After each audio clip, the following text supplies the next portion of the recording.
อย่าลืมบ้านนาบ่มีหยังหลายเพียงอายบ่อยากสิเว้าเห็นแล้วแค้นเขา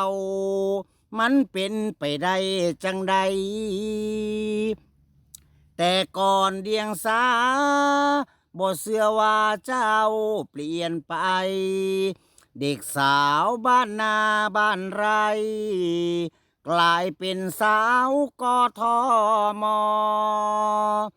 ภาพยังติดตาเด็กสาวบ้านนาเลี้ยงควายขี้มูกยังไหลนุ่งผ้าสิ้นเก่ามอสออยู่เมืองสวรรค์นุ่งสั้นสายเดียวเกี่ยวคอหลายปีที่อายมาพอจังใดนอจังเปลี่ยนไปพกมือถือโกเดินโชว์ให้ใครเขาเห็นอ้ายตาสะเม็น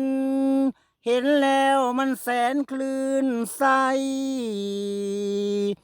แต่งหน้าแต่งตาคักกว่าดาราเมืองไทยสร้างโพดเหลือหลาย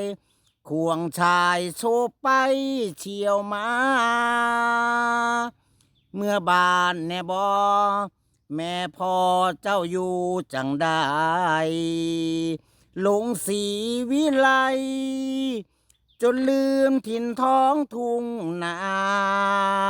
คนบ้านเดียวกันขอเตือนให้เจ้ารู้ว่ามีคนที่คอยอยู่นะแม่พ่อยังรอเจ้าคืนพกมือถือโกเดินโชว์ให้ใครเขาเห็นอ้ายตาสะเม็นเห็นแล้วมันแสนคลื่นไสแต่งหน้าแต่งตาคักกว่าดาราเมืองไทยสร้างโพดเหลือหลายควงชายโชบไปเชี่ยวมาเมื่อบานแน่บอแม่พ่อเจ้าอยู่จังได้หลงสีวิไลจนลืมถิ่นท้องทุ่งนาคนบ้านเดียวกันขอเตือนให้เจ้ารู้ว่ามีคนที่คอยอยู่นาแม่พ่อยังรอเจ้าคืนอย่าลืมบ้านนา